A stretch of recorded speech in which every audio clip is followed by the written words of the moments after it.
नमस्कार।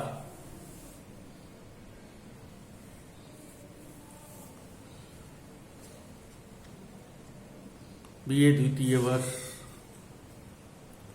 राजस्थानी साहित्य के प्रथम प्रश्न पत्र मध्यकालीन राजस्थानी काव्य में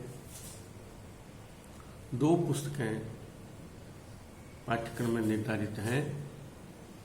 सायाजी झूला कृत नाग दमक और कवि कृपाराम खिड़िया की राजियारा दूहा। राजियारा दूहा में कवि कृपाराम ने अपने सेवक राजिया को संबोधित करते हुए कुछ नीति के सूत्रों का निदर्शन किया है, उनको प्रस्तुत किया है दोहों के माध्यम से। और दोहों का एक प्रकार जो है सोरठा के माध्यम से अपने विचारों को सामने रखा है कि किस प्रकार एक व्यक्ति अपने जीवन में नैतिकपूर्ण व्यवहार करते हुए अच्छा कार्य करना, बुरे का त्याग, उपयुक्त का निर्वाह करना, अनुपयुक्त या जो समाज के लिए गलत है उनको हटाना, इन सिद्धांतों को लेकर जिसने भी जीवन जिया वह व्यक्ति आदर्श जीवन वाला व्यक्ति था।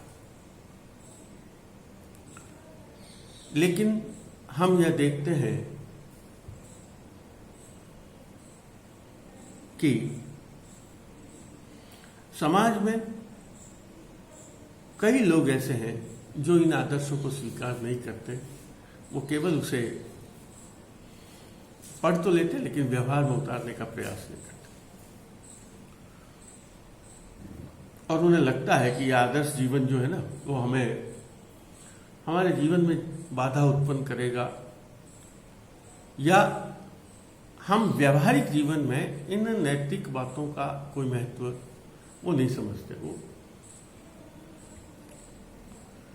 कवि ने जीवन के इन्हीं अनुभवों से सीखकर यह समझाने का प्रयास किया है कि यदि हम कुछ छोटी छोटी बातों को ही यदि ध्यान में रखें, छोटी छोटी बातों पर ही अमल करना शुरू कर दें, तो हमारा जीवन एक साधारण जीवन न रहकर एक आदर्श जीवन बन सकता है। जीवन के ऐसे ही नैतिक सूत्रों का उल्लेख कवि ने किया है जो हमें कहता है कि ऐसा करना है या ऐसा नहीं करना। इसके साथ साथ उसने यह भी बताया ये पुरुष आदर्श है और ऐसे व्यक्तियों से बचना है या ऐसे व्यक्ति अनुसरण करने योग्य नहीं। और उसने सीधा नहीं कहा कि इनका अनुसरण करना या इनका अनुसरण नहीं करना। उसने तो बता दिया ये अच्छे आदर्श व्यक्ति हैं और ये आदर्शहीन व्यक्ति है या जो निम्न तरह के व्यक्ति। और उन्हें निम्नता के कई उदाहरण दिए, अलग अलग तरह के उदाहरण देकर उन निम्न व्यक्तियों को, उन ओछे व्यक्तियों को, उन बुद्धिहीन व्यक्तियों को, उन निम्न व्यवहार रखने वाले व्यक्तियों को, ईर्ष्यालु व्यक्तियों को का वर्णन किया, ऐसे अधम व्यक्तियों का वर्णन किया कि ऐसे व्यक्ति अधम हैं। यदि यह व्यवहार ऐसा करते हैं तो वह व्यक्ति अधम है, निम्न है, ओछा है, कुछ भी कहते हैं। तो जब ये बात आती है तब वह डायरेक्ट या सीधे रूप में मैं नहीं कहता कि आप अच्छे बनिए या बुरे बनिए। वह यह कहता है कि आपके सामने अच्छा भी है, आपके सामने बुरा भी है। अब आप अपने जीवन के हिसाब से उसको स्वीकार कर लीजिए जो आपको अच्छा लगता है। तो उसे निदर्शन किया। निदर्शन का मतलब होता है आपके सामने प्रस्तुत किया उस बात को। देखिए एक ऐसा ही सूत्र है जिसमें उसने निम्न व्यक्ति के चरित्र को हमारे सामने खोल कर रखा है। दोहा संख्या है 115।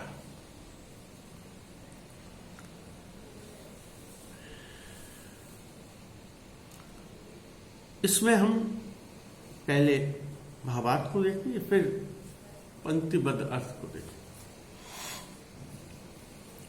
मान कर निज मीच पर संपत देखे अपत, निपट दुखी वे नीच, रीसा बड़बड़ राजिया। एक बार वापस पढ़ते हैं। मान कर निज मीच, पर संपत देखे अपत, निपट दुखी वह नीच, रीसा बड़बड़ राजिया। क्या कहा? अब इसमें जो दूसरा चरण है उसका अंतिम शब्द है अपत।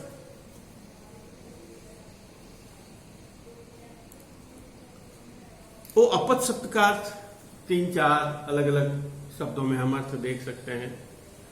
3-4 रूपों में उसके स्वरूप को हम निर्धारित कर सकते हैं। अपत का एक मतलब है निम्न व्यक्ति। निम्न का मतलब निम्न व्यवहार, आचार विचार, उसके क्रियाकलाप से निम्न है, उसके गुणों से निम्न है, उसके दोषों के कारण वह निम्न है। वह ईर्ष्यालु भी हो सकता है, वो ओछी बुद्धि वाला भी होता है, वह निम्न व्यवहार वाला भी हो सकता है, और वो हीन बुद्धि वाला भी हो सकता है, हीन व्यक्ति भी हो सकता है।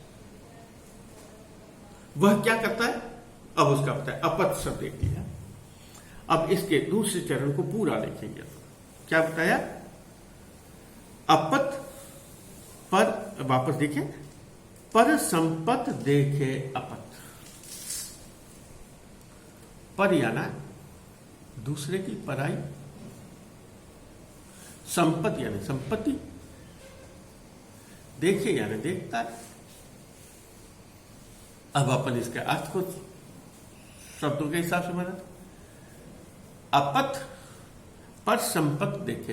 अपत यानी निम्न व्यक्ति, ओछा व्यक्ति, नीच व्यक्ति, हीन व्यक्ति, स्वार्थी व्यक्ति, जब दूसरे की संपत्ति को, पापी व्यक्ति जब दूसरे की संपत्ति को देखता है। पर संपत देखे अपत। अपत व्यक्ति जब दूसरे की संपत्ति को देखता है तो क्या होता है?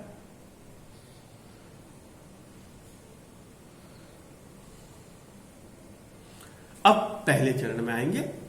मान कर निज मीच। मान या तो मानना, समझ लेना। कहते हैं ना, हमने मान लिया या समझ लिया या सोच लिया या स्वीकार कर लिया, कुछ भी कर लिया। मान कर, मानकर, सोचकर, देखकर, कुछ भी कर दीजिए। मानकर निज मीच। निज यानी अपनी। मीच का अर्थ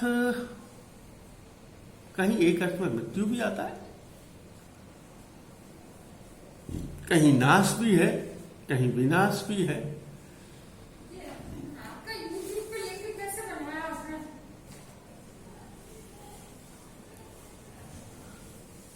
तो यहां पर संपत देखे अपत। अपत का मतलब है निम्न, ओछा व्यक्ति, दूसरे की संपत्ति को देखकर। मानकर निज मीच। निज मीच का अर्थ मैंने आपको बताया। वह यह समझता है कि मेरी तो मानो मृत्यु ही हो गई, मैं तो समाप्त ही हो गया। जो कहते हैं ना, हमारे यहां बिल्कुल राजस्थानी में क्या देते हैं, बल भस्म हो गया। बल का मतलब है वास्तव में जलना नहीं। आगे शब्द आएगा, किससे जलता है वह ईर्ष्या से जलता है। वह दुख, हमारे यहाँ कहते हैं पराये दुख दुबले हो रहे, दूसरों के सुख को देखकर खुद को कष्ट हो रहा है।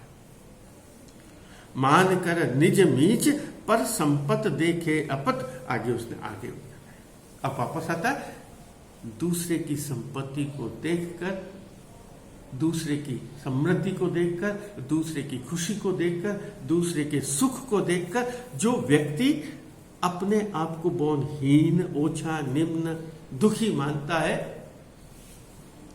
क्यों मानता है? आगे उसने कह दिया, ऐसा व्यक्ति दुखी होता है। निपट दुखी व नीच। वह निम्न व्यक्ति दुखी होता है। क्यों दुखी होता है? रीसा बड़बड़ राजिया। रीसा गुस्से में, क्रोध में जल जाता है। जो मैंने आपको कहा, बड़ भस्म हो जाता है। यहां गुस्से से अभिप्राय नहीं है, यहां अभिप्राय है, यहां रीसा बढ़ने का अर्थ है। जैसे हमारे रीसा बढ़ने का अभिप्राय क्रोध करने से भी है, डांटने से भी है, लेकिन यहां ईर्ष्या बढ़ने का अभिप्राय है वह व्यक्ति ईर्ष्या की आग में जलकर समाप्त हो जाता है। रोज जैसे जैसे वह दूसरे की समृद्धि को देखेगा, जैसे जैसे दूसरे के विकास को देखेगा, जैसे जैसे वह दूसरे की संपत्ति को देखेगा, जैसे जैसे वह दूसरे के अच्छाई को देखेगा, उसकी बढ़ने को देखेगा, उसके कद को, कद यानी जो ऊंचाई को, उसके कद को देखेगा, तब उसे लगता है मैं तो कुछ भी नहीं हूं। तो वो जो अगर साधारण व्यक्ति ना, तो वो क्या करेगा, उसके जैसे बनने का प्रयास करेगा, अपने जीवन को सुधारने का प्रयास करेगा। लेकिन जो ईर्ष्यालु व्यक्ति होता है ना, जो समृद्धिशाली व्यक्ति नहीं होता ना, जो निम्न व्यक्ति होता है, जो नीच व्यक्ति होता है, जो ओछी बुद्धि वाला व्यक्ति होता है, जो हीन व्यक्ति होता है, वह तो केवल उसको देखकर जल जल कर ही अपने आप को ईर्ष्या की आग में जलाकर अपने आप को समाप्त कर देता है। ईर्ष्या की आग में अपने आप को जलाकर समाप्त कर देता है। अब यहां कवि ने ऐसे ओछे व्यक्ति, ऐसे निम्न व्यक्ति का निदर्शन कर दिया। कैसे बताया कि जो निम्न व्यक्ति होते हैं वो दूसरों की संपत्ति को देखकर ईर्ष्या की आग में जलते रहते हैं। अब यहां ये नहीं बताया उसने कि ऐसा करने वाले व्यक्ति का जीवन नष्ट हो जाता है, नकारात्मकता आ जाती है उसके जीवन में, नेगेटिविटी आ जाती है। वो क्या, किसी दूसरे का अच्छा देख ही नहीं सकता।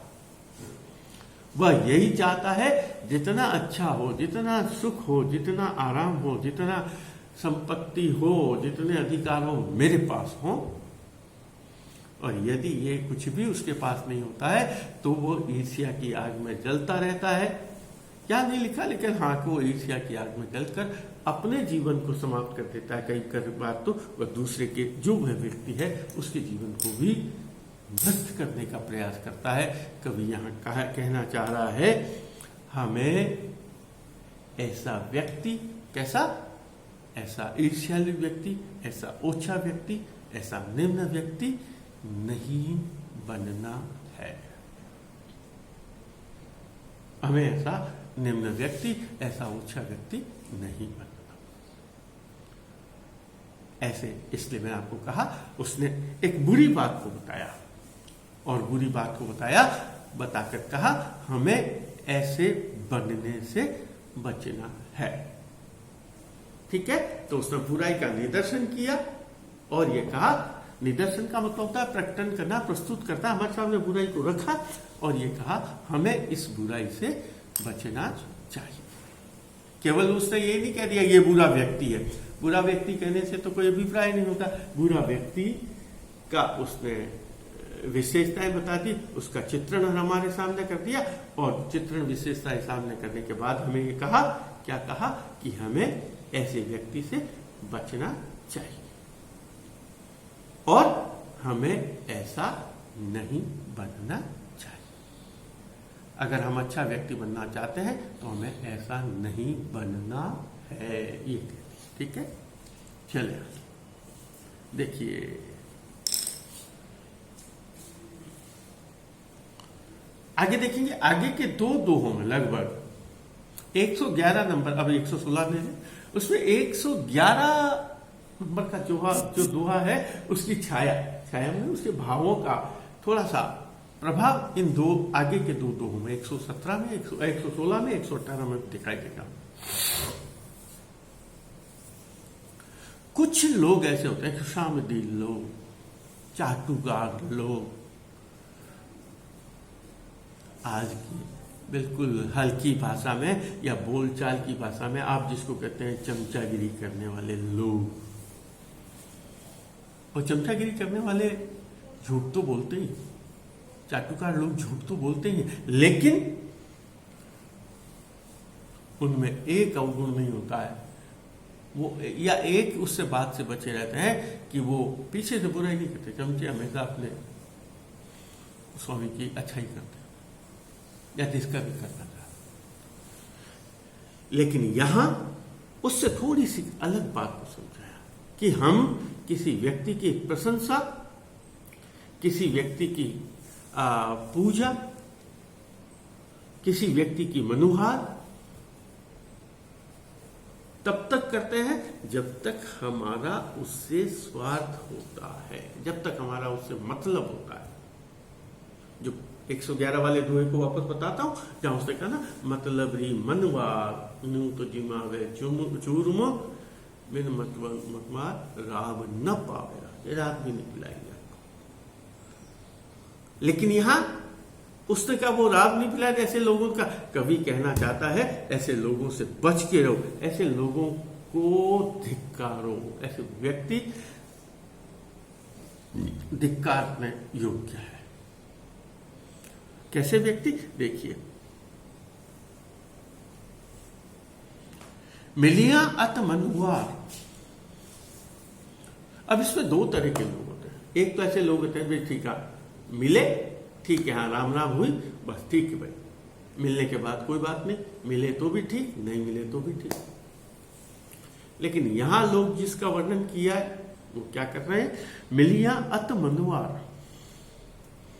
वापस पूरा बोल के पढ़ाता हूं आपको। मिलियां अत मनुहार, बिछड़ियां भाके बुरी, लानत दे ज्या लार, रजी उड़ावो राजिया। ऐसे व्यक्तियों को धिक्कार है, ऐसे व्यक्ति धिक्कार करने योग्य है, ऐसे व्यक्तियों पर लानत है। हमारे राजस्थानी में ऐसे व्यक्तियों के माजने में धूल है, बिल्कुल ऐसा। क्योंकि शब्द आया इसमें रजी, रज का मतलब धूल, मिट्टी। तो वो माजने में दूर, ऐसे लोगों के माजने में दूर। कैसे लोगों के माजने में दूर, कैसे लोग धिक्कार करने योग्य है, अब उसने बताया। मिलियां अति मनुहार। आगे आएगा, मुख ऊपर मिठियास, मन माही खोटा घड़े, इसरा सुन इखलास, राखी जे नह राजिया। ये बिल्कुल आगे आएगा जब तो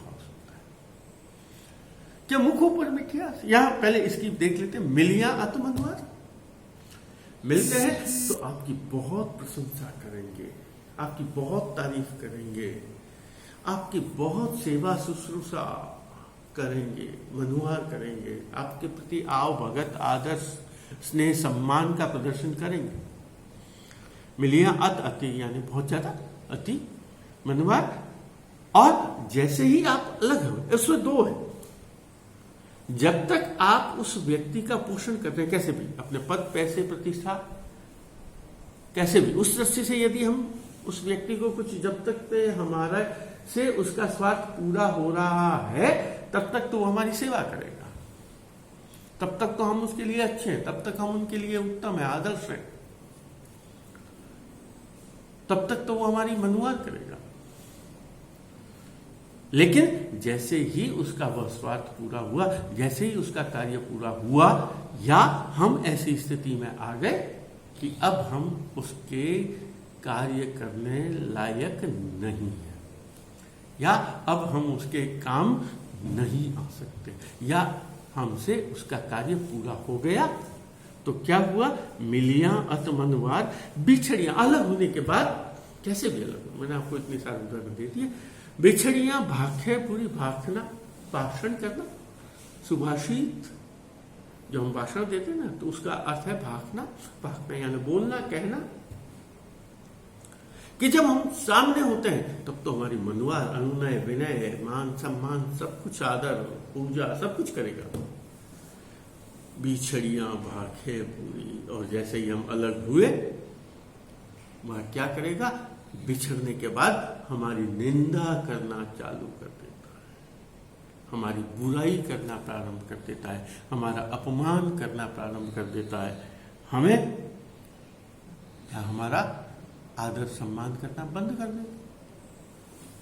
जैसे ही अलग हुए, सामने हमारे कहते हैं मुंह देखी प्रीत, मुंह सामने, वो मुंह सामने। लेकिन मुंह सामने की प्रीत में दो तरह के लोग होते हैं। मुंह सामने की प्रीत में कुछ लोग तो सामने आए जब तक तो आपसे अच्छा अच्छा, फिर जाने के बाद वो ज्यादा ध्यान नहीं देते। लेकिन कुछ लोग ऐसे हैं जो बुरे लोग कौन से हैं, सामने देखे जब तक तो बहुत ही प्रशंसा, और जैसे ही आप गए उनसे हटे और आपकी बुराई चालू, आपकी निंदा शुरू, आपका अपमान प्रारंभ।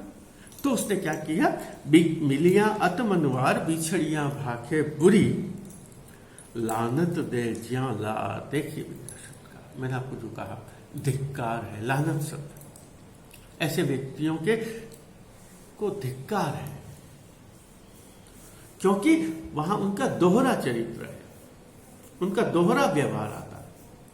उससे व्यक्ति के गुणों का विश्लेषण नहीं हो पाता कि आप ये व्यक्ति असली है कैसा, ये मतलबी व्यक्ति या स्वार्थी व्यक्ति है या निस्वार्थ प्रेम कर रहा है, या ये व्यक्ति निम्न है जो केवल सामने सामने देखा देखी का व्यवहार कर रहा है, उसके बाद अलग है। तो उसने क्या कहा, मिलियां अतमनवार बिछड़ियां भाखे बुरी, लानत दे ज्या ला। ऐसे व्यक्तियों पर लानत है, धिक्कार है। लानत दे ज्या ला रजी उड़ा बोला, जो रजाई उड़ावे, उसने कहा ऐसे व्यक्तियों को धूल, जो मैंने आपको कहा एग्जैक्टली यहाँ वो जो शब्द का प्रयोग किया है मुहावरे का, हमारे यहाँ जो चलता है मुहावरा, उसके माजने में धूल, तो वही उस धूल से होता है। ऐसे व्यक्तियों के पीछे धूल, ऐसे व्यक्तियों की निंदा की जानी चाहिए, ऐसे व्यक्तियों का को समाज में आदर नहीं मिलना चाहिए, या कह सकते हैं ऐसे व्यक्ति निंदनीय हैं। ऐसा व्यक्तियों का चरित्र, ऐसे व्यक्तियों का व्यवहार निंदनीय है, जो दोहरा चरित्र रखते हैं, चरित्र के दोहरे मापदंड रखते हैं, जहां सामने होने पर तो आपकी प्रशंसा करेंगे, लेकिन जैसे ही आप हट जाएंगे, आप उसका स्वार्थ पूरा कर देंगे, तब वह व्यक्ति आपकी निंदा करना शुरू कर देता है, आपकी बुराई करना शुरू कर देता है, आपकी तरफ ध्यान नहीं देता। तो ऐसे व्यक्तियों को मैंने आपको कहा वह मतलब की व्यक्ति होता है, जो क्या करता है, केवल अपने स्वार्थ की पूर्ति तक ही रिश्ता बनाकर रखता है। जैसे ही स्वार्थ पूरा हुआ, वह उस रिश्ते को समाप्त ही नहीं करता, बल्कि उसकी निंदा करना, उसकी बुराई करना, उसका अपमान करना भी प्रारंभ कर देता है। 117 बहुत अच्छा है।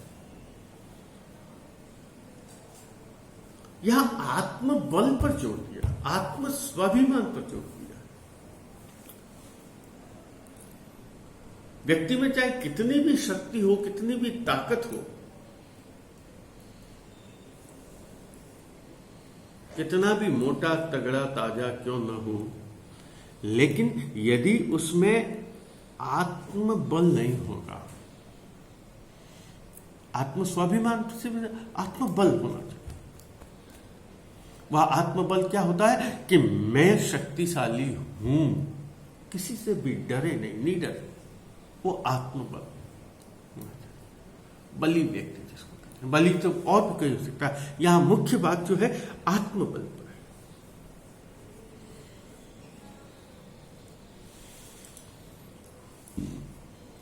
और वह आत्मबल होगा तब हम क्या, जिसको हम आज की तारीख में हम जो कह सकते हैं, आपको समझ जाने की दृष्टि से कह रहा हूं, जिसको सेल्फ कॉन्फिडेंस, वह कॉन्फिडेंस है, हां मैं यह कर सकता हूं, वह है आत्मबल की शक्ति। नहीं तो हम क्या करते हैं, हम डर जाते हैं, हम आत्मबल खो देते हैं, आत्मविश्वास को खो देते हैं। और जैसे ही आत्मबल आत्मविश्वास खोया नहीं, और हमारा जीवन क्या होता है, हमारा जीवन नष्ट हो जाता है। जहां वह कहते हैं जो डर गया सो मर गया। अब उससे कितना सुंदर उदाहरण है। आप और हम तो राजा बनाते हैं, ये हमारा राजा है, या हमारा नायक है, या हमारा शासक है, लेकिन उसने कहा कोई भी, चाहे हम उत्तराधिकार से लें, कैसे भी लें कि हाँ बेटा राजा का बेटा राजा के, ये सब कुछ एक हमारे सामाजिक परंपराओं में, सामाजिक व्यवस्था में चलता है। लेकिन उसने कहा जो व्यक्ति आदर या सम्मान तभी पाता है जब उसमें आत्मबल हो, और आत्म स्वाभिमानी व्यक्ति, आत्मबली व्यक्ति ही ऊर्ध्व गति को प्राप्त करता, ऊंचा करता है, सम्मान मिलता है। कैसे कहा उसने? मिले सिंह वन माह, कण मृगा मृगपति कियो, जोरावर अत जा रहे उरदगत राजिया। बहुत सुंदर हुआ है, बहुत सुंदर। मिले यानी मिल करके, हम जैसे वोट करके हम अपने मतों से, अपने विचारों से हम किसी एक कंक्लूजन पर पहुंचते ना, एक नेता को चुनते हैं ना, एक अध्यक्ष को चुनते हैं ना, वैसा नहीं। तो मिले, मिलकर। मिले सिंह वन माह, किण मृगा मृगपति कियो, मिलकर। अब देखिए सिंह शब्द को माइनस करेंगे अभी। मिले वन माह, किण मृगा मृगपतियो कियो सिंह, जोरावर अत जा रहे उरदगत राजिया। उसने कहा कि किन हिरणों ने मिलकर शेर को अपना राजा चुना। जंगल में ऐसा कोई आपने देखा क्या? जंगल में कोई एक ऐसी सभा हो रही हो और उस सभा में सभी जानवरों ने इकट्ठे होकर ये कहा हो कि हम सब आज से ये जो सिंहराज हैं वो हमारे जंगल के राज। ऐसा नहीं। तो मिले सिंह वन माह, किण मृगा मृगपति कियो, जोरावर अत जा रहे उरदगत राज। वो अपनी शक्ति के बल पर, अपने ताकत के बल पर, अपने आत्मबल के आधार पर वह ऊर्ध्व गति को प्राप्त करता है, उसे मान सम्मान मिलता है। आज इतना ही, कल फिर वापस।